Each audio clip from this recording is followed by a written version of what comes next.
Ito pa ang ilan sa paniniwala namin tungkol sa panaginip.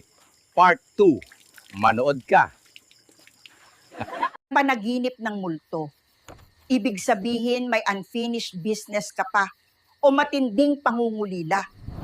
Naginip ng ginto, kasaganaan, tagumpay at may mataas na pagpapahalanga sa sarili.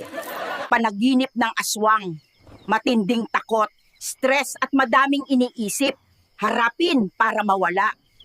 Tubig na malinaw, may maayos na damdamin, pag-iisip at may maayos na buhay. Panaginip na nalulunod. Ibig sabihin, ikaw ay stress o nalulunod sa problema ng buhay. Panaginip sa Mobile Legends, ikaw ay may ranked anxiety. Sa panaginip ka lang nananalo. Haha, weak! Naginip na nahulog. Ikaw ay stress at nawawala ng tiwala sa sarili. Ginip sa crush, laging iniisip at gustong mapalapit. Hindi ibig sabihin ay gusto ka rin. Huwag umasa, oy. Naginip na may kapangyarihan. Ikaw ay may mataas na tiwala sa sarili at kayang lampasan ang problema.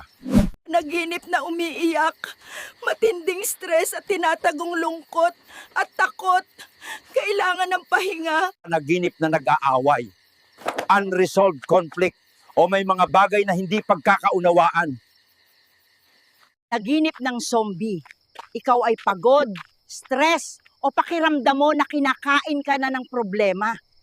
Naginip na hinahabol.